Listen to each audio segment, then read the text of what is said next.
할렐루야! 다손이 매일 묵상 요한계시록 바르게 알기 76번째 시간 7대접 심판이란 제목으로 오늘 묵상 함께 하겠습니다. 본문은 요한계시록 16장 전체인데요. 1절을 읽도록 하겠습니다. 또 내가 들으니 성전에서 큰 음성이 나서 7 천사에게 말하되 너희는 가서 하나님의 진노의 7 대접을 땅에 쏟으라 하더라. 계시록 16장에 들어왔습니다. 15장에 예고한 대로 본격적으로 마지막 재앙인 7대접 심판이 시작되었습니다. 대접 심판은 세계의 7심판 시리즈의 완결판입니다. 최종적인 심판이란 것입니다. 따라서 더 이상의 기회가 주어지지 않는다는 점을 주의해서 볼 필요가 있습니다. 우선 이 심판은 진노의 7대접을 땅에 쏟으라는 명령으로 시작되고 있습니다. 땅이 어디입니까? 계시록에서 땅은 하나님을 끝까지 거부하는 세력들, 거부하는 사람들을 지칭하는 것입니다. 마지막 심판이 시작되고 하나님의 진노의 대접이 땅에 쏟아지기 시작합니다. 첫째 천사가 그 대접을 쏟으니 짐승의 표를 받은 사람들, 그 우상에게 경배하는 자들에게 악하고 독한 종기가 나더라고 했습니다. 여기 그 우상에게 경배하는 자들이란 14장을 반영하고 있습니다. 이 말씀은 대접 심판도 하나님의 입맞은 사람들, 즉 믿음으로 살아가는 사람들에게는 예외되어 있다는 것을 말씀합니다. 마치 출애굽의 재앙들 가운데 고센이 제외된 것처럼 말입니다. 그리고 두 번째 천사에 의해 바다의 진노의 대접이 쏟아지고 세 번째에는 강과 물의 근원이 피가 되는 재앙을 만납니다. 넷째 대접은 해가 권세를 받아 사람들을 태우는 재앙입니다. 그런데도 회개하지 않았다는 것입니다. 바다와 강, 해는 모두 사람들이 섬길 수 있는 우상들을 지칭하는 것으로 보는 것이 합당할 것입니다. 다섯 번째 재앙은 드디어 짐승의 왕좌에 대접을 쏟습니다. 그랬더니 그 나라가 어두워지며 사람들이 아파서 자기 혀를 깨문다고 했습니다. 그런데도 오히려 하나님을 비방하고 회개하지 않는다는 것입니다. 여섯 번째 심판은 큰 강 유브라데에 쏟았다고 합니다. 다섯 번째 대접에서 짐승의 보좌에 심판이 쏟아지고 일곱 번째 대접에서 공중에 하나님의 심판이 이루어집니다. 따라서 여섯 번째 큰 강 유브라데 역시 영적 전쟁의 양상을 표현하는 말이란 사실을 먼저 생각해야 합니다. 유브라데는 지난 여섯 번째 나팔 재앙에서도 등장했었습니다.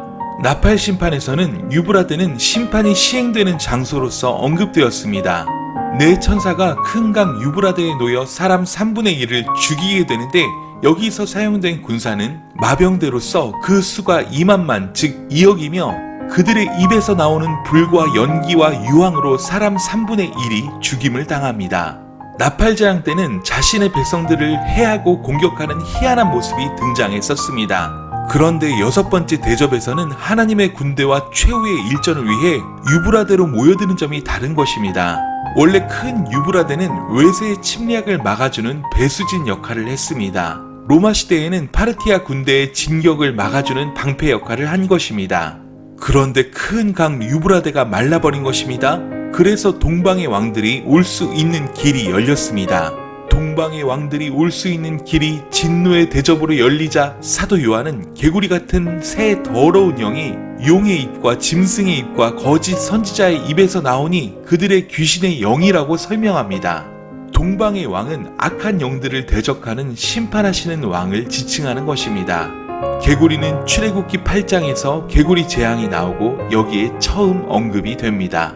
그런데 12장과 13장에서 나왔던 용과 바다에서 올라온 짐승 그리고 땅에서 올라온 짐승 즉 거짓 선지자들이 개구리로 변장했다고 설명합니다. 여기 영이란 말이 반복되고 있는 것은 동방의 왕들과 전쟁 양상이 어떤 전쟁인지를 말해줍니다.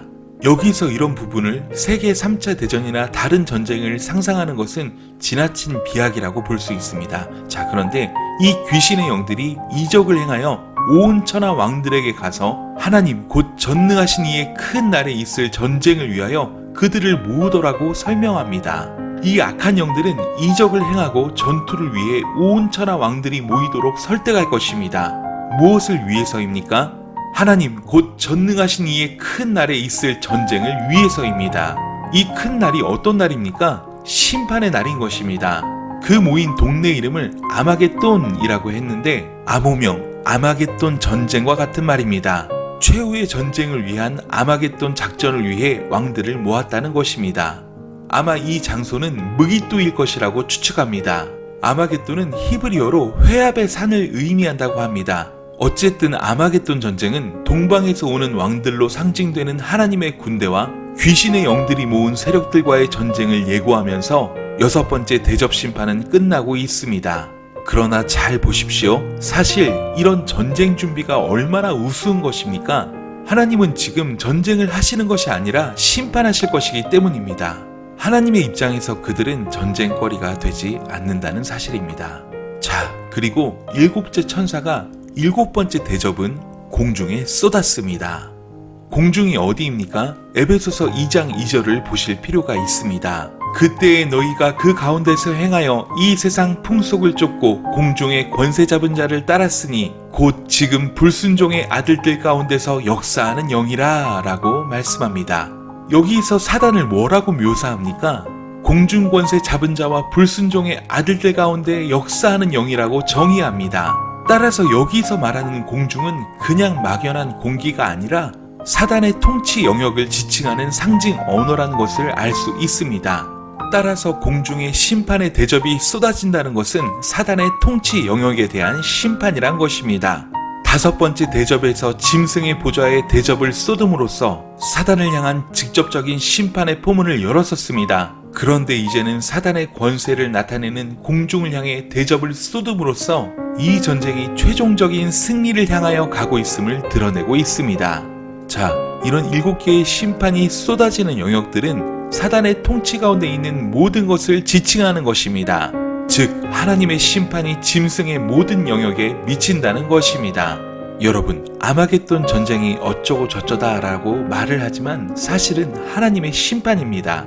이것을 정확히 짚고 넘어가야 합니다. 하나님께서 심판하시는 것입니다. 이들이 전쟁을 준비하지만 하나님의 때가 되면 심판하시는 것이지 무슨 전쟁을 해서 엎치락 뒤치락 한다는 말이 절대 아닙니다. 꼭 기억하십시오. 자, 그런데 사람들이 이런 심판을 당하면서도 어떠한 모습입니까? 회개하지 않더라는 것입니다. 이게 문제입니다. 그런데요, 여러분, 이 편지의 1차 독자가 누구입니까? 그리스도인들입니다. 어쩌면 회개하지 않는 사람들 가운데는 자칭 그리스도인이 있을 수 있습니다. 또한 자칭 신실한 성도여 지도자라 하며 꾸짖는 자들이 포함되어 있을 수 있습니다. 스스로 높은 자리를 차지하고 선생이 되어 꾸짖는 사람들 말입니다. 우리는 두려워해야 합니다. 회개하지 않는 이 세상, 재앙에 재앙이 거듭되어도 그 고통 속에서 끝까지 하나님을 거부하는 사람들, 결국 그들에게 주어질 것은 최후의 심판밖에 없습니다. 영원한 지옥의 형벌밖에는 주어질 것이 없는 것입니다. 우린 내일 계속해서 우리 하나님의 심판의 당위성에 대한 16장의 묵상을 이어나갈 것인데요. 사랑하는 여러분, 회개는 빠를수록 좋은 것입니다.